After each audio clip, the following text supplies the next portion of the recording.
All right. And here we are again. Hello, Kendra. I Yep. just wanted to introduce myself. It's Yvonne. I'm your host and CEO of Lotus Consulting, a company on a mission to support women's well-being through harmony, empowerment, and collaboration. And I'm here today with Kendra, who is dialing in from beautiful Costa Rica. She is a confidence and self love coach, and I am so thrilled to have you on the show today to have a conversation about, well, all things confidence, self love, and worth and value, which is what sparked the invitation for me to reach out to Kendra to come onto the show. Kendra and I met in one of our coaching programs that we both did together, and we immediately resonated on what Kendra does, which is some of what Kendra does, which is human design, and she immediately knew that I was a generator as well, and as generators we love this style of interaction because for us having questions and responding to inquiry is a really great way for us to just open our hearts and just give all that we have to give, and we have a lot to give, don't we, Kendra? Absolutely. Yeah. Thank you so much for having me. It's a pleasure. I'm glad that we finally got to connect. Yeah, yeah, me too. I'm so excited for this, and the topic today is really timely for me because I just finished doing with a collaborator, co-creator of mine, a 5 day training on planning with harmony. And as I was getting ready this morning, I'm like, oh gosh, I think I needed this more than I thought because I did not plan for this very well. So I wanted to use it though as a vulnerability as well, because here's the thing: we're not always going to have all the answers and everything in place, and life happens. And what I've learned over the last few years is that we do the best we can. And as soon as I reached out to Kendra and I said, I'm so sorry, I feel like I've dropped a ball on this, she said, no, this is cool. We can definitely talk on this because this is what we do. This is what we do. And so it's just I just want to say this. I love that I'm surrounded by people now that get that, that get that life is what it is, and we can work with that. So, Kendra, tell us a little bit about yourself, who you are, and maybe even tell us, because I'm certain people want to know what brought you to Costa Rica. So tell us who you are. Yeah. Kendra, and I am a confidence and self love coach. And I've been doing that for just about next year will be 10 years since I turned 30 and started my journey on going to school to become a coach that I was never expecting to be. I was planning on moving back to Australia actually.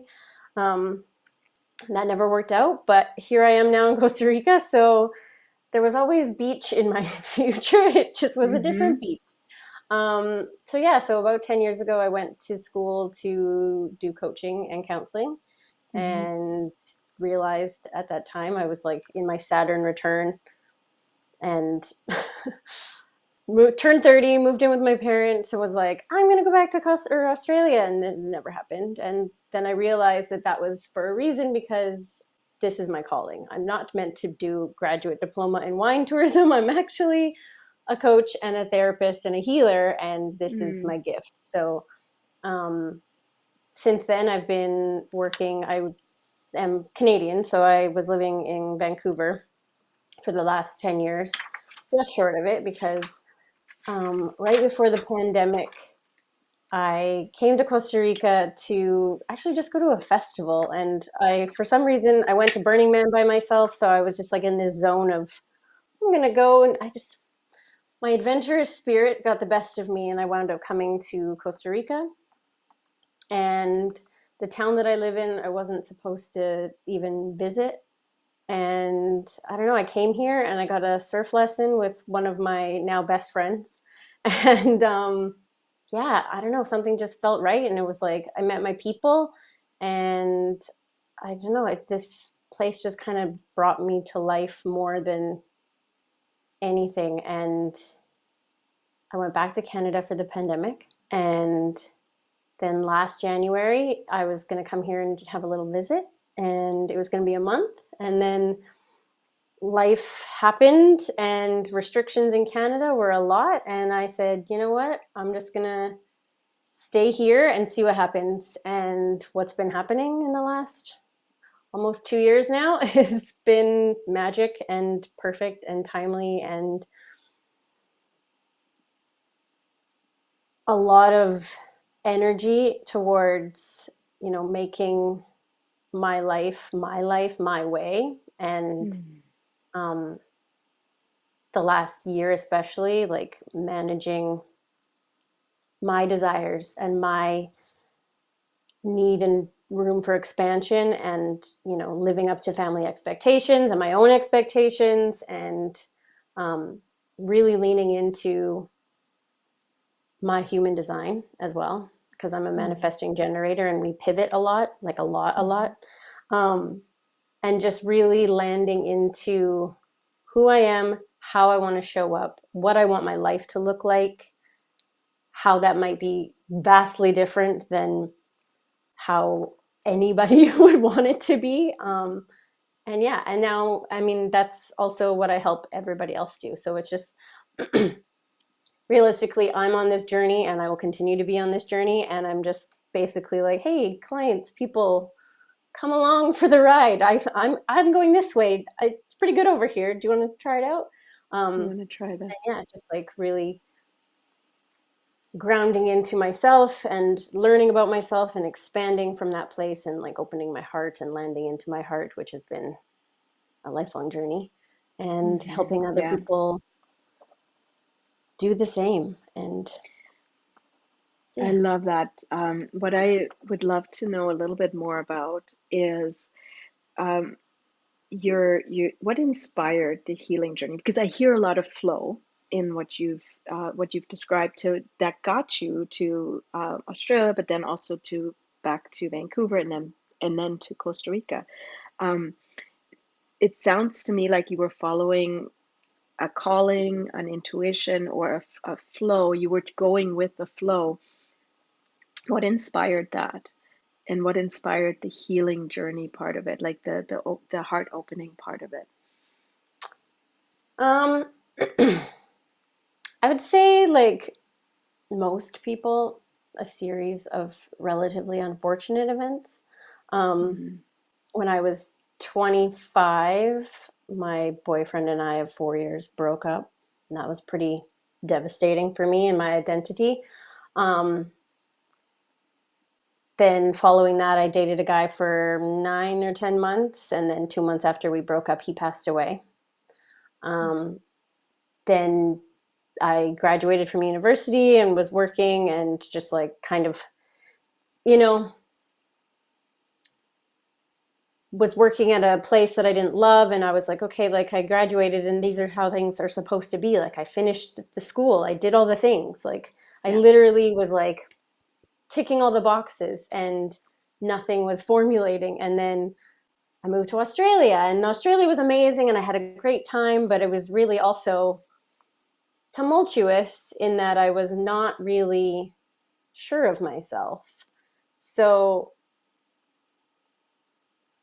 I think it was just not getting sponsorship to Australia was also a series of unfortunate events that made me pivot. And then I moved back to Canada Mm-hmm.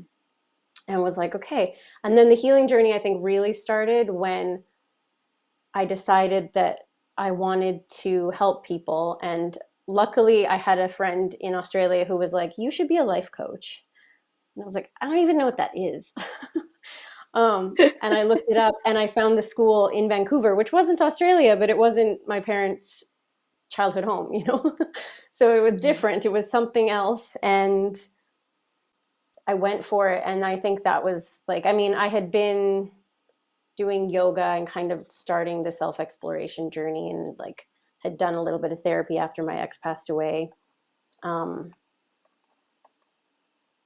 but yeah, I think the big trip to Australia, the 2 years there, was really like getting to know myself a little bit more. And I Mm-hmm. mean, yeah, and then moving back to Canada. And the school that I went to was experiential. So it was like you had no choice. If you wanted to learn how to be a therapist and a coach, you had to be therapized and coached.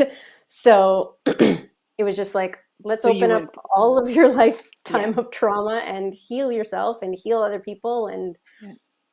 it's how I use, and like the method that I use a lot with clients is like, open everything up. Let's see what we have to work with. And then putting the pieces together and really creating and like getting to know oneself through a variety of forms, including Mm-hmm. human design and just like values and, you know, past experiences and yeah, just all of it. So I would say that most healing doesn't happen without a catalyst. Mm-hmm. And I mean, Mm-hmm. like if you look at the stages of change, it's like you can be in pre-contemplation, contemplation, like, okay, I'm going to do something about it. But I think that there really has to be that one or multiple branching Yeah, points where it's yeah. like, okay, what am I going to do? How am I going to respond to this? Which I mean is also beautiful in terms of human design because generator types are designed to respond. So I've Yeah, just been literally responding to my life for this whole time. yeah, yeah, And, you yeah. know, the Capricorn in me loves to make a plan, but the So, Sagittarius side is like, woo. so many more questions for you now. So what I call that is my enough moment. Mhm. You call it the catalyst, which I love that word, and I wrote that down. It's a great quote. I agree. Most of the changes I've experienced in my life required a catalyst. Um, and what I've discovered needed changing happened by the exploration of one thing, but it wasn't necessarily what I discovered in the end. So it's such a beautiful journey. If and this is going to my next question. If you're willing, and if you have a beautiful support system around you that supports that walk, because I too felt that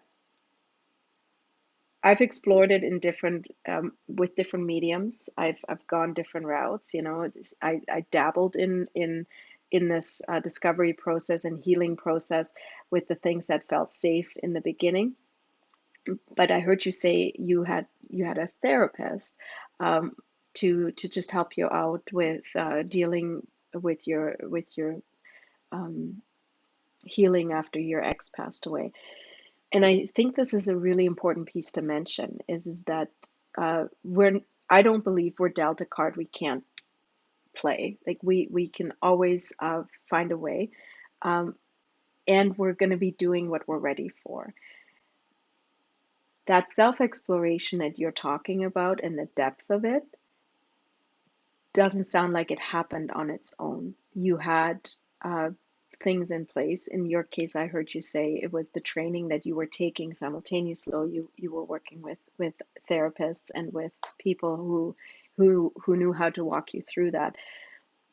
What would you say to someone who is has an enough moment right now and saying like, you know what, I just can't take this anymore? What would you say to them? Uh, would be a gentle approach to discovering what's really in their heart. Hmm.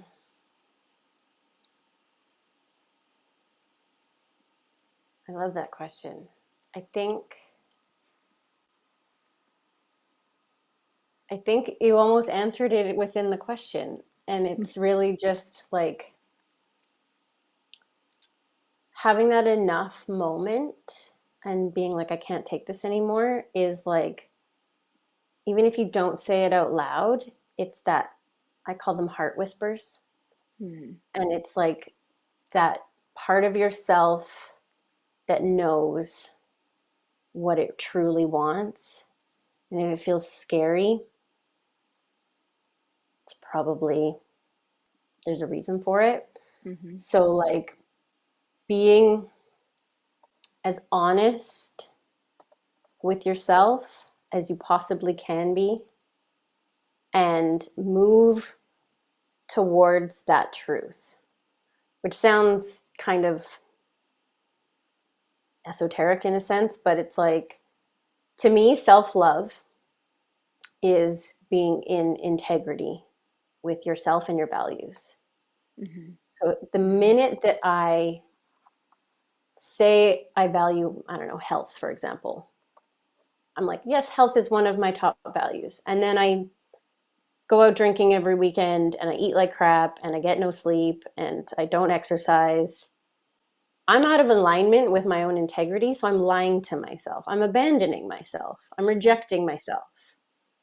And so the closer I get to behaving in the ways that align with my values or what I say they are, and I really need to look at myself and say, okay, what are my values and are these mine?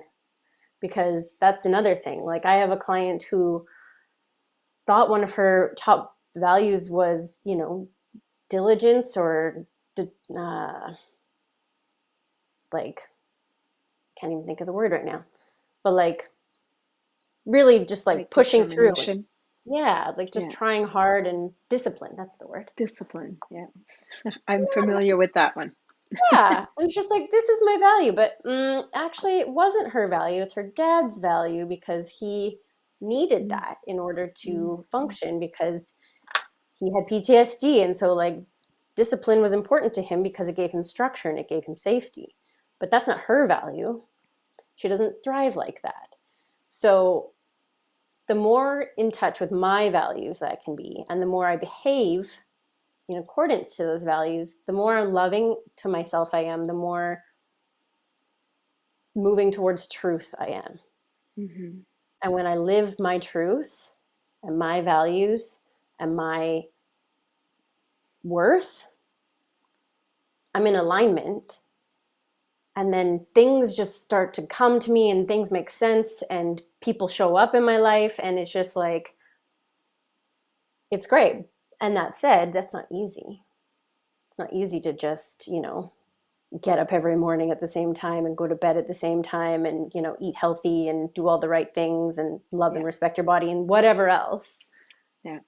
But that's where I come in and that's where I help people slowly build those habits and build those rituals and create and understand why they want to do that Yes. and the fear that comes from maybe stepping into that power and that truth and that love because Mm-hmm. it's big. And if we're taught love isn't like if we're taught love is discipline and we don't, you know, doesn't do it for us, like we're going to think that we need to be disciplined when really we just need to be allowed space to be our authentic selves, whatever that might be. Yeah. Yeah. So I would say maybe the first place to start would be to give yourself the space, make it sacred, to dream and to have some, like, whatever that looks like, if it's journaling or if it's exploration through reading other people's stories, or whether it's hopping on a plane and going to Australia, or whether it's um, going for hikes every weekend and being in nature, like whatever that may be, whatever that may look like for the individual.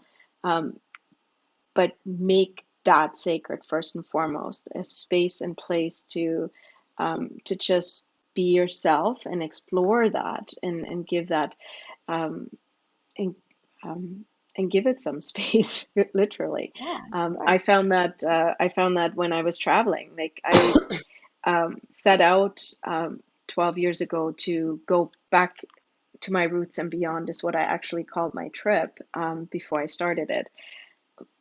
I had no idea what I would be finding. I just knew that whatever was here wasn't what I wanted anymore.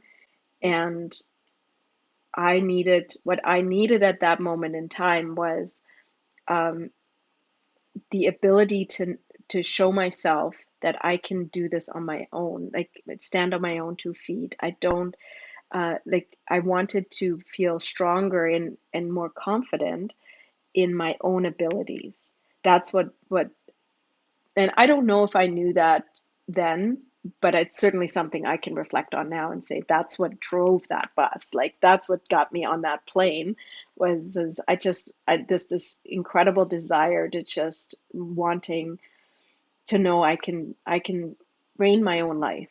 You know, I Yeah. don't need to and I don't want to be controlled anymore by whatever that was, government, bosses or employers, or circumstance. So I love that, and I love that we share that similarity. It's so beautiful. So one of the things that really stood out in one of your posts that you did. By the way, if you'd like to follow Kendra, she is on Instagram under Kickass. Tell us, what is it? Open-hearted badass. Open-hearted badass. Well, there was an S in there somehow. So, Yeah. open-hearted, open-hearted badass. Under that handle, you can follow Kendra. But one of the posts Kendra did really spoke to me because it was about um, receiving. First of all, it was also about finding your worth and value outside of yourself, which is a big theme in my work with my clients, and and then allowing. Mm, Did I already say allowing? no. No. Okay. So let's talk a little bit about that. Do you want to? Yeah. Okay. So when you said in that post, you don't need, and I'm quoting, you don't need to do anything in order to receive. Where did that come from? What did you mean by that? Um, it's so funny hearing your words spoken back to you. It's like it hits different, you know? Um, I think I spent most of my life being a good girl. And we all do this. Like, I think our parents, unbeknowingly, Mm-hmm. lovingly, are like, how can you help mommy? You know? And achieving. So, like, school, everything that encouraged me to do better, be better, get the grades, get the praise, you know, it's natural, it's normal, and it's very much outside of us. Mm-hmm. And I've spent a lot of my life thinking that I need to show up for everybody, do whatever I need to do, and oftentimes abandon myself and my health and my well-being and my happiness and all of it Mm-hmm. to fit in, to belong, to get the praise, to receive money. And I mean, a lot of those things still have value to me, and I still love, helping and healing, and I love making money and all of the rest of it. But I've learned in the past 2 years that when I don't make that the reason why I'm doing things and just do whatever feels good and right Mm-hmm. and nourishing for me, Mm-hmm. and sometimes that's literally nothing, or playing, heaven forbid, um, I'm still able to receive. I still have things coming to me, and it's okay. Like, I Yeah. don't have to be some sort of way in order to be loved. And me being a good girl doesn't make my parents love me any less. And I had a lot of like healing in the last summer with my family around that, because I was like, I'm not doing well. And like I had like a money thing come up, and I was like, like I need to be doing well in order to get to, because they were like, if you get good grades, we'll give you this. If you do Right. like go to university, we'll pay for that. Like there was always like encouraging, which I took on to be like, if I don't do well, then I'm not good enough and I can't Yeah. receive this Yeah. because I didn't do the right thing. And my mom was like, are you insane? No, this is not how it works. We love you. We don't care if you're like, Oh, this we is have such a big this one. for you. And I'm like, oh, you mean I didn't have to like perform in some way in order to receive this? You were just going to give it to me no matter what? That feels weird. Oh my um, gosh, that is such a big one, Kendra. And what's coming up for me right away there was when I made the choice to not have children. One of the like I had like five main reasons that like I was very systematic about coming to my decision by the end of it. And I had like a list of why I wanted children, and the one like I was able to knock out four of them no problem, resolve them for myself, and the one that I couldn't was to let my parents down, to take away my parents' right to be grandparents. That was the one that I could not get over and through, and it followed me all the way to my wedding. And I remember walking the day of my wedding, walking with my mom to calm my anxiousness. And I was like, I don't know where this anxiety is coming from. I knew it had nothing to do with my husband, but there was something there, and that was it for me. Is I just I don't know if you watched Mamma Mia, but it was that moment in Mamma Mia in the movie where, she just says, where she too says like, will you still love me even if I get married, right? Like, and so my mom, I remember, same as what you just experienced with this money thing, was like, mom said, of course we love you. We just want you to be happy. And it was just such a like simple, but such a revolutionary discovery for me. So yeah, I'm even getting emotional just talking about it, because it was like, you will still love me, like no matter what I decide. yeah. Yeah, Yeah. yeah, Oh, yeah. I I've had similar conversations, exactly similar, yeah. with my mom too. Because yeah, like my sister has kids, and I remember when she had kids, I was like, oh, thank God, like the pressure is off. But then I was like, well, wait, what if I do want kids? Maybe I don't. I don't know. And like just talking about that, like there's just been a lot of healing. But I mean, it took Mm-hmm. and is still taking time Mm-hmm. to, Mm-hmm. unravel all of those beliefs of how I need to be in order to receive. So, Yeah, yeah. But I mean, yeah. this is where the work comes in. It's like, this is where the healing comes in, is just like trying to show up, not in thinking about what I'm going to get from it, but just Mm-hmm. like, just going to say what's on my heart. Trust that Yeah. what your heart is actually saying or whispering to you, as you called it earlier, um, is indeed the right thing for you and your soul, um, and brave that that wilderness. Now I'm quoting Glennon Doyle. No, not Glennon Doyle. Brené Brown. Braving the Wilderness, I think it was Brené Brown. I'm not sure. It was either Glennon Doyle in her wild. I need another coffee today, Kendra. My brain is not 100% working yet. This is again a beautiful way to say you're enough, right? Like my brain is, I'm feeling how the lack of sleep is affecting my brain, and this week has been a really busy one, so my sleep hasn't been really great. Um, Despite all efforts to get the rest that I need.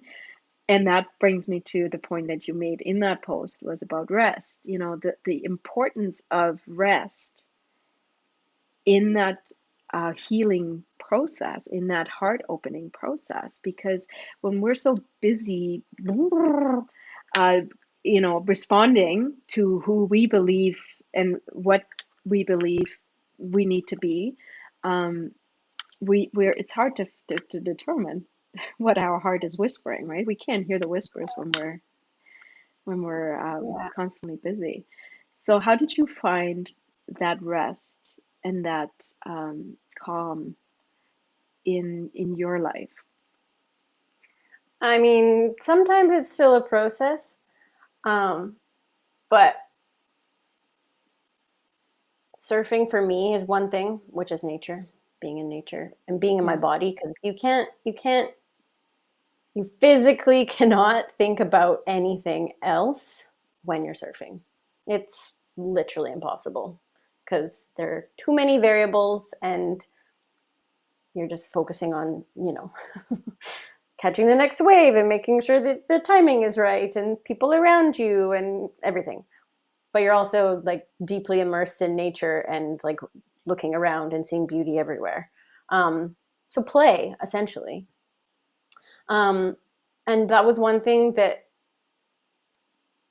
was a beautiful blessing and in disguise, and like one of those things that just happens and you're like, oh, this was meant to happen. Like this was a happy accident, because when I came here last year, I was only supposed to stay for 1 month. And it was a holiday. So I was acting as though I was on holiday because I was. right.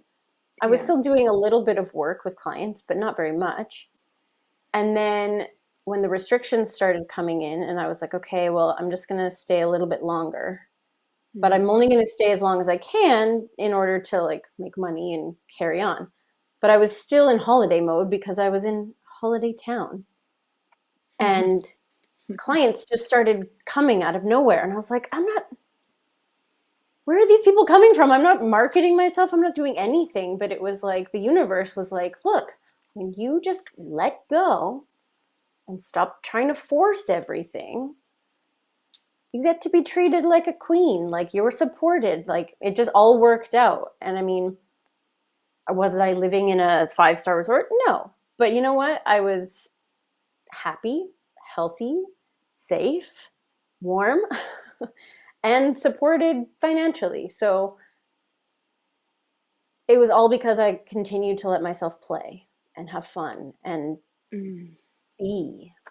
And you don't need to, go on holiday and live in paradise, because it's still, I mean, now that I live here, yes, nothing has really changed. I still have fun and I play, but I also do that when I'm in Canada because it's super important to me not to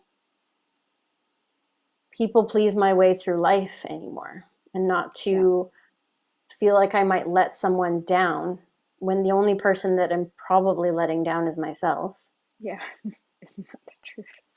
And so, like, Oh, that's a Glennon Doyle thing where it's just like, you know, let as many people down as possible in order to never let yourself down. Like, yeah. yeah. So, I mean, is that easy? Absolutely not. But I mean, that's the work that I do with the clients because, this has been an exploration for me over the past, I don't even know how long, and still is. Like, it's an ongoing process. I can't say that I I just like rest and everything is fine. Like, I literally No. injured myself the other day because I was like, okay, the universe wants me to stop for a little bit. Mm-hmm. Mm-hmm. And I think that that is such an important point right there. Um, oh, what was I going to say on this? It just came in and woof. Um, the important point that I heard you was actually is something I thought about this morning. That yeah, I've got it. Um, Number one, like it looks different for everybody. Like play is important. So we know that pleasure is important. In fact, I just pulled this. So this week for the workshop, I pulled a card with my co-creator from Daniel Laporte's Truth Bomb deck. Mm. Yeah. Yeah, that was the card, and that was kind of the guiding card for this workshop. Um, to your point, that there is so much resource in pleasure, right? Now, the word pleasure means different things to different people. Play means different things to different people.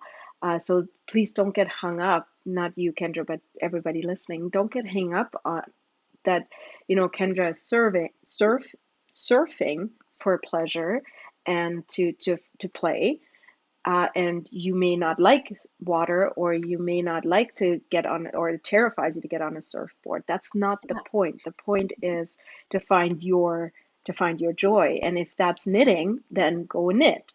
Um, and the second piece I wanted to say to that was, mm, it left me again. I had it, and now it left me again.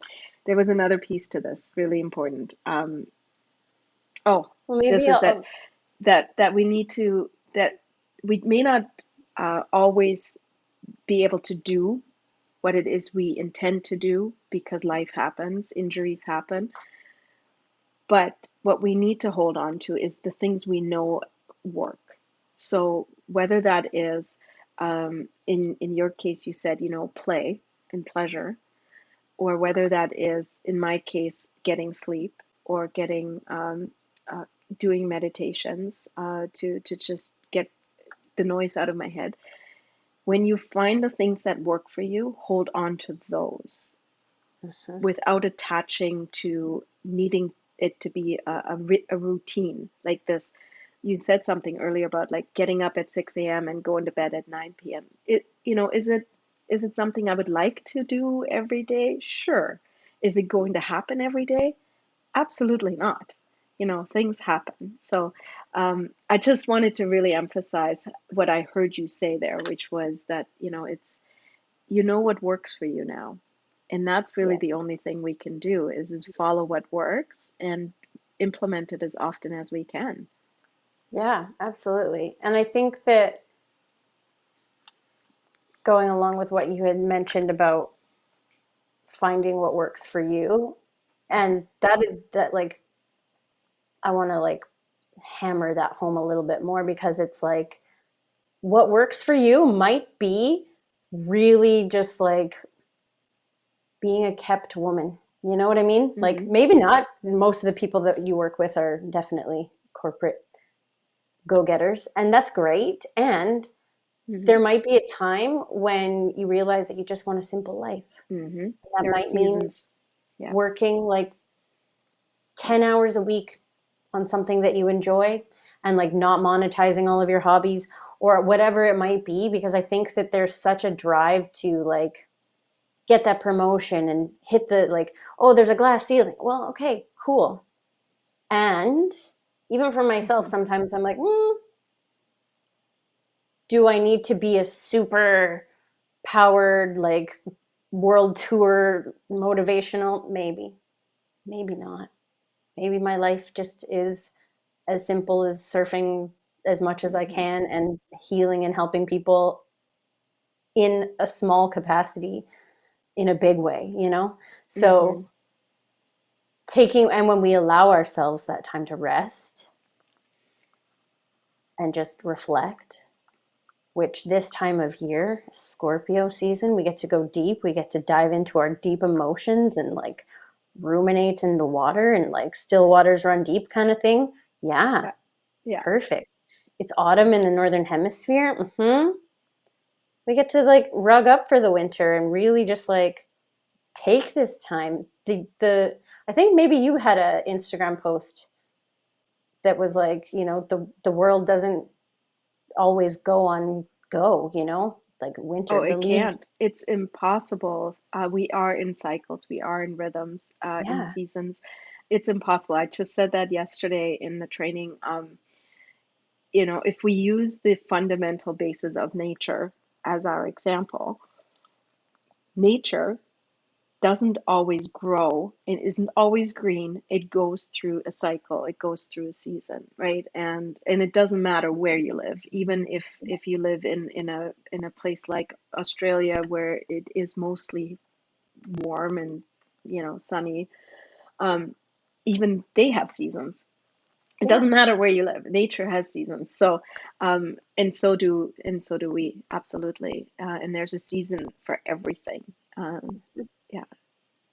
Yeah, and it's like it's funny because I love astrology for that reason because just like the planets and everything, it's just like you know that when you're in this season, this is, and it's not even necessarily like you have to follow it, but it's just it's convenient and it works well to know that like even if it's the way you give yourself permission to follow the stars and do Hmm. whatever feels right and go with that natural rhythm. And so it's like right Hmm. now it's Scorpio season. So this is the time when we like get to see and explore our emotions. And if you're feeling more, this might be why. Oh, I love this so much, Kendra, because I feel like using tools like that or exploring tools like that is such a great validation tool. So let's, and that brings in the human design as well. Like, Mm. I'm a certified Berkman professional. You're a human design, um, what do you call that? Professional expert? Reader, yeah. Yeah. Um, Specialist, there's a let's say. specialist. There's astrology. There are so many modes and mediums that we can use to get to know ourselves better. That are not intended to label us or say this is who you are. They're just intended to help break us open a little bit more and show us um, that what we're experiencing has a source and has a root that may not always have been clear to us. And now that I know my human design and I know that I'm a generator, I can say and see why this form of communication works so brilliantly for me, right? Versus, putting me in front of a blank piece of paper and asking me to produce 500 words on it. It's a Yeah, little bit of a yeah. different story. So I love that. And if you would like to know more about Kendra's work, I would say definitely follow her on Instagram. But you can also, and she has a link tree link in there where you can access all of Kendra's services and how you get to know and meet her a little bit better. So the link tree, I don't see the address here per se, but just go to Kendra's Instagram thing, which was Open Hearted Badass, and check out what she has to offer. And just to finish us up here for today, um, do you have any specific tip or idea or something that works really well for you that you want to share with this community on how to stay present and connected to your heart? Ooh. Again, I mean, it's always different, but gentleness, Mm, breathe. There's a, I can't remember who said yeah. it to me, but the thing that I often come back to is your breath is a reminder that everything is taken care of. Oh, that is so beautiful, man. You dropped some really great quotes here today. Um, I'm going to make that a quote as well, um, from you because that's brilliant. Whoever Yeah. said it, brilliant. Yeah, I can't remember who it was at the moment, but if I find out, I will definitely send it forward. But yeah, it's if you come back to your breath because it's happening all the time. You don't have to think Hmm. about it. Your Hmm. body is doing like that's the thing, being in your body as much as possible. So just Hmm. even if it means recognizing the fact that you're breathing and your heart is beating, and the blood is moving, that keeps you in Yeah. your heart. It keeps me in my heart. Yes, it does. It keeps me in my heart as well. It's something I do with every client before we get started. We always breathe into our bodies first and just get centered because, um, life in most environments, I can't speak for Costa Rica, but in most environments here, anyways, is not designed for us to be present and in our bodies. It's designed for us to be um, constantly stimulated and not thinking, and this is something that I'm very used to from former communist Germany. There's a design behind that. So it is up to us to take the minute or two or three to center ourselves and come back into our bodies. Thank you so much, Kendra, for being here with us today. Your wisdom and your insights and the truth bombs you dropped here today are so beautiful. And I hope we can have you on the show again, I would and love uh, that. and that you will interact with us a little bit more on the show, on Yeah. the in the Facebook community once maybe some questions come in as well. So thank you for your Thank time. you. Yeah, it goes both ways. Thank you so much. I really appreciate this. This was amazing. It was super fun. Yeah. I always enjoy talking to you. I know, I enjoy talking to you. That's what happens when you meet your heart-centered tribe, right? Like your Absolutely. people. Yeah. Thank you so Absolutely. much, Kendra, and we'll see you very soon. Okay.